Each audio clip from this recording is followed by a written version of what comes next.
Om Shanti. Good morning. साकार मुरली 7 नवंबर 2023। बाबा का मीठा मीठा पत्र हम मीठे मीठे बच्चों के मीठे मंथन के लिए। मंथन शुरू करने से पहले पवित्रता के सागर शिव बाबा की पवित्र किरणों के नीचे बैठ जाते हैं और अनुभव करते हैं कि मैं पवित्र स्वरूप आत्मा हूँ, पवित्रता के सागर की संतान हूँ।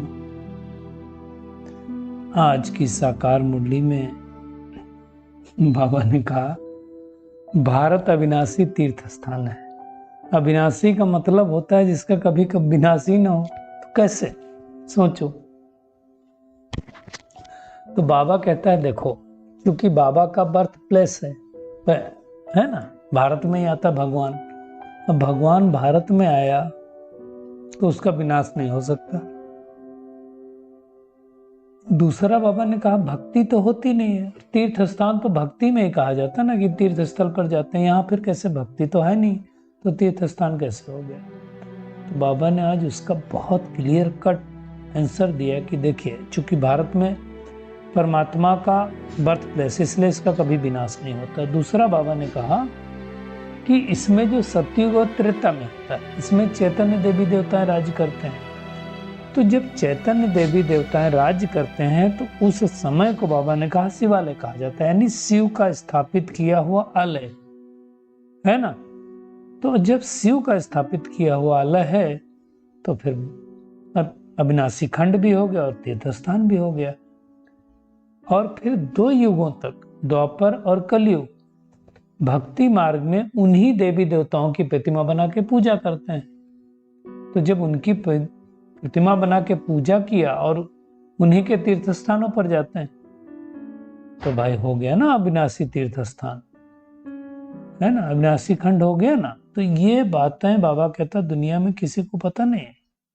4 युगों में भारत अविनाशी तीर्थ है ना, क्योंकि सतयुग त्रेता में भी तीर्थ है, देवी देवता रहते थे। और अभी जड़ जो तीर्थ हैं जहाँ पे मूर्तियां लगाई जाती हैं, तो वो भी इसलिए पूरा कल्प ही, और संगम युग पे तो भगवान आता ही है। तो पूरे कल्प में देखा जाए तो इससे बड़ा कोई तीर्थ स्थान भारत का है नहीं। इसलिए कहा जाता है एक व्यक्ति शायद चाइना से या रसिया से आया था यहाँ, तो आने के बाद एयरपोर्ट पे उतरने के बाद जूते उठा हाथ में ले लिए। बोले जूते आपने हाथ में क्यों लिए? बोले भारत तीर्थ स्थान है ना, तो तीर्थ स्थान पे थोड़ी हम शूज पहन करके जाया जाता है। तो इतनी महिमा लोगों के मन में है भारत की, सोचो। और जो कहा गया है कि भारत विश्व गुरु बनने वाला है, ये अतिशयोक्ति नहीं, ये सच है, थोड़े दिनों बाद बनेगा ही। लेकिन बाबा कहता है हमारे अंदर इतनी भारत की वैल्यू है। क्योंकि बाहर वाले तो बहुत वैल्यू करते हैं, यहाँ वालों की वैल्यू है। कितने लोग तो फॉरेन में चले जाते हैं कि भाई जा करके हम वो सीख के आएंगे, बाहर जाके पैसे कमा करके लाएंगे। तो भारत से उतना प्यार फिर कहाँ रहा? वहां जाकर के कोई भी कर्म करेंगे। वास्तव में भारत में टैलेंट की कमी नहीं है। और योग के मामले में तो भारत मशहूर है, उसमें भी राजयोग मशहूर है, वो सबको पता नहीं। तो ये हम सबको सिद्ध करके बताना है कि भारत ही अविनाशी खंड है, क्योंकि शिव बाबा का बर्थ प्लेस है। शिव बाबा यहीं आकर के ब्रह्मा तन में ये ज्ञान सुनाते हैं और किसी तन में आते नहीं। तो जब भगवान आकर के ज्ञान सुनाता है तो उस पढ़ाई को हमें क्या करना चाहिए? पूरा ध्यान दे करके पढ़ना चाहिए। ऐसा नहीं सोचना चाहिए कि हम इस पढ़ाई को थोड़ा हल्के में लेंगे, कि इसी पढ़ाई की वजह से ही हमको विश्व की बात सही मिलनी। तो वो पढ़ाई हमें बहुत ध्यान से पढ़नी है। देहाभिमान नहीं रखना। कई बच्चे के देहाभिमान में आकर के सोचते हैं ना हमारा शिव बाबा से डायरेक्ट कनेक्शन है, तो भी नहीं सोचना। भगवान हमें आकर के पढ़ा रहा है तो बहुत मन से पढ़ना, और इस पढ़ाई में कभी थकना नहीं। कई लोग बोलते हैं ना कि पढ़ते पढ़ते थक गए हैं। गीत भी है, रात के राही थक मत जाना, सुबह की मंजिल दूर नहीं, सुबह आने वाली है। कलयुग अंत का समय आ गया, संगम युग पर भगवान आ गया, भगवान को आए हुए भी 86-87 साल हो गए, तो सुबह आने वाली है। लेकिन कई बच्चे थक जाते हैं, इसलिए बाबा ने कहता रात के राही थकना नहीं है। ये शिव बाबा कहता है, क्योंकि सुबह होने वाली है। अब पढ़ाई करते करते हम थक जाएंगे तो क्या पद पाएंगे, है ना। तो बाबा कहता है, और ये भी नहीं सोचना मेरा डायरेक्ट शिव बाबा से कनेक्शन। अब आप सोचो, शिव बाबा से अगर डायरेक्ट कनेक्शन होता तो बाबा वहीं से समझा देता, शिव बाबा को नीचे आना क्यों पड़ता, तो शिव बाबा ब्रह्मा तन में क्यों आए, ताकि हम बच्चों को रूबरू ये ज्ञान सुना सके, है ना। तो शिव बाबा ब्रह्मा तन में आकर के कहता है, मन मना भो, अर्थात मन ही मन मुझे याद करो। ब्रह्मा भी कहता है, और हम बच्चे भी जब दूसरों को समझाते हैं, ब्रह्मा कुमार कुमारियां भी, तो यही कहते हैं कि भाई मन मना भो, अर्थात मन ही मन शिव बाबा को याद करो। ये विचार सागर मंथन करना चाहिए। क्या विचार सागर मंथन करना चाहिए? शिव बाबा की क्या महिमा, श्री कृष्ण की क्या महिमा। शिव बाबा की क्या महिमा हम सब जानते हैं, सुख का सागर है, शांति का सागर है, प्यार का सागर है, पवित्रता का सागर है। पतित पावन उसको बोलते हैं, वो आकर के सृष्टि को पतित से पावन बनाता है ना। श्री कृष्ण के लिए तो ऐसे नहीं कहेंगे, उसके लिए तो कहते हैं सर्वगुण संपन्न है, 16 कला संपूर्ण है। तो दिस इज डिफरेंस, वो हम सबको पता होना चाहिए। आज बाबा ने वापस न्यू मैन की बात किया, है ना। तो जैसा उस दिन बाबा ने कहा था कि हेवनली न्यू मैन तो श्री कृष्ण को कहेंगे, है ना। क्योंकि अभी ब्रह्मा के तन में आते हैं तो ब्रह्मा एक नया नाम तो जरूर रखते हैं, परंतु ब्रह्मा का जो तन है वो तो कलयुगी है। तो ये सब बातें अच्छी तरह से समझना है, और ये वाली बातें कोई भगवान के अलावा कोई समझा नहीं सकता, है ना। बाबा कहता है ब्रह्मा विष्णु शंकर का भी अर्थ तुम बच्चों को पता है। देखिए, ब्रह्मा वही विष्णु बनता है, हमको पता है, और शंकर तो विनाश के निमित्त है। शंकर का तो और तो कोई पार्ट है नहीं, है ना। नीचे भी पार्ट नहीं है, ब्रह्मा का तो नीचे पार्ट है, विष्णु का भी ये नीचे ही पार्ट आएगा। विष्णु मतलब लक्ष्मी नारायण का जो कंबाइंड रूप है। तो ये सब बातें अच्छी तरह से समझना। लेकिन बाबा कहता है कि ये बातें समझ में कब आएंगी, जब देहाभिमान टूटेगा। देहाभिमान रहेगा तो हमको समझ में नहीं आएंगी।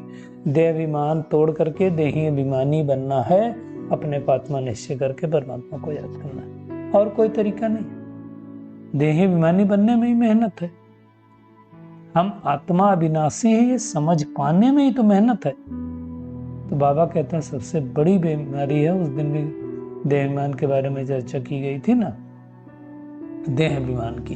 तो देहाभिमान सबसे ज्यादा तंग करता है। देहभान भी कम नहीं है, देह अहंकार भी कम नहीं है, लेकिन देह अभिमान बहुत तगड़ा है। तो आत्मा को समझ के परमात्मा को याद करेंगे तो विकर्म नष्ट होंगे, नहीं तो नहीं होंगे। ये मेहनत है। इसलिए बाबा कहता पढ़ेंगे लिखेंगे तो बनेंगे नवाब, नहीं पढ़ेंगे लिखेंगे तो होंगे खराब।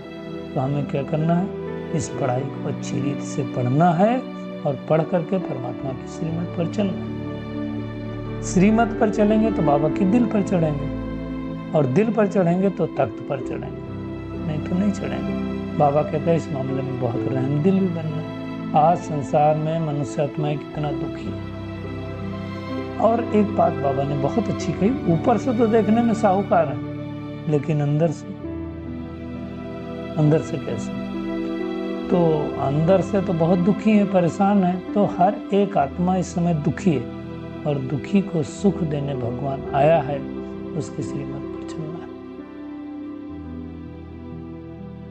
ब्रह्मा बाबा पहले जब जाते थे तो कोई भपका उपका नहीं करने देते स्टेशन पे। ऐसा नहीं बहुत सारे लोग मिलने आए, फूल मालाएं चढ़ाएं, ऐसा कुछ नहीं करते थे। तो जैसे शिव ब्रह्मा बाबा निरहंकारी था, भले उसके अंदर शिव बाबा बैठा है, दुनिया में थोड़ी किसी को पता होता था। तो बाबा कहता तुम्हें भी निरहंकारी बनना है,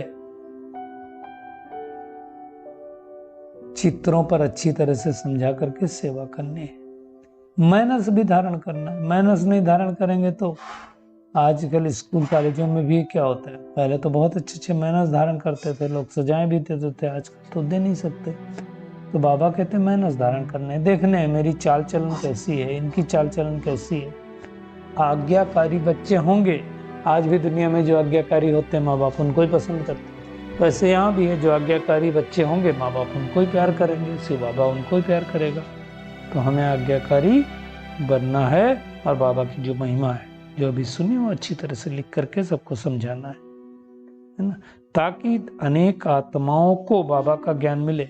लोगों को ज्ञान नहीं है तो भगवान को सर्वव्यापी कह देते है ना।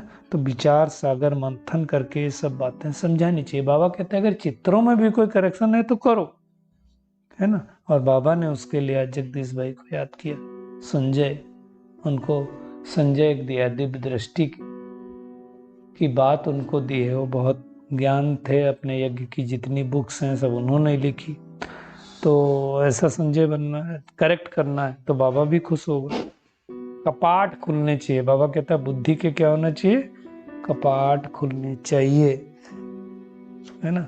आज का वरदान भी बहुत अच्छा है तो उस पर हम थोड़ा गहराई में जाएंगे। समेटने की शक्ति द्वारा सेकंड में फुल स्टॉप लगाने वाले नष्टो मोहा स्मृति स्वरूप हो। हमारा पहला पाठ भी वही है और अंतिम पाठ भी वही है।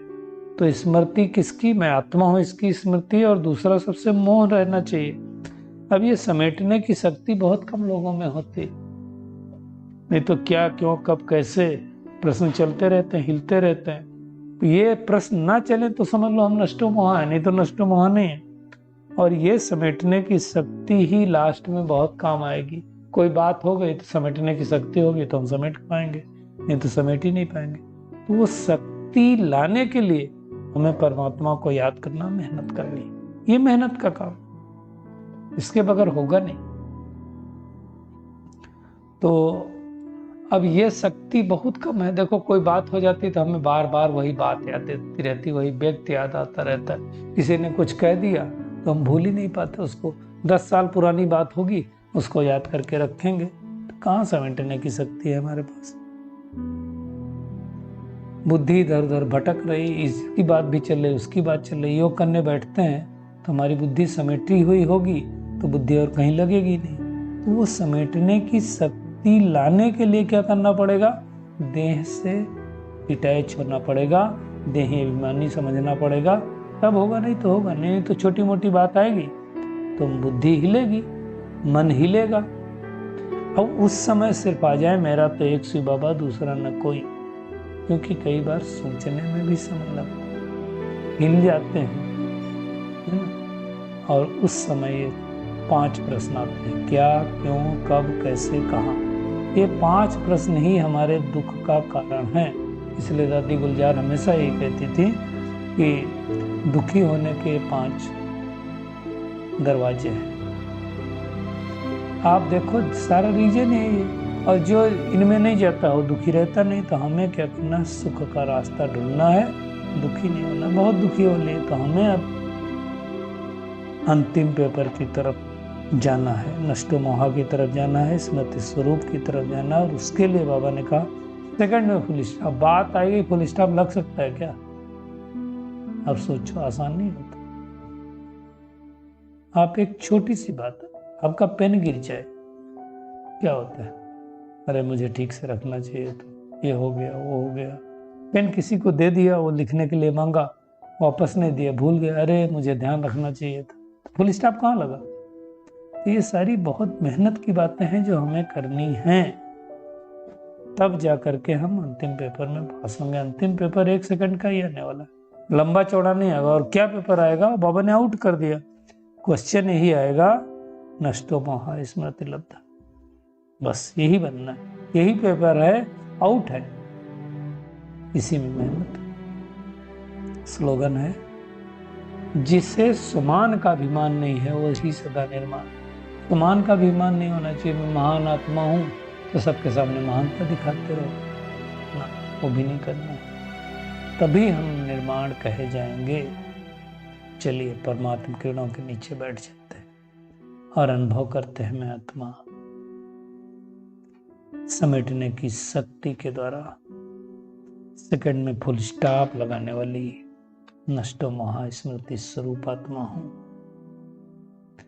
इस पढ़ाई को सच्चे दिल से पढ़ने वाली, अथक बनने वाली, कभी थकने नहीं वाली, सावधान होकर पूरी पढ़ाई पढ़ने वाली आत्मा हो। इस भारत अविनाशी खंड के बारे में, अविनाशी तीर्थ स्थान के बारे में अनेक आत्माओं को बाबा का ज्ञान देने वाली पावरफुल आत्मा हूं। अच्छे अच्छे मैनर्स धारण करके सबको सुख देने वाली सुखदायी आत्मा हूं। बाप समान निरहंकारी बनने वाली आत्मा हूं। शुक्रिया मीठे प्यारे बाप दादा, शुक्रिया आप सभी का इस मीठे मंथन के लिए। ओम शांति।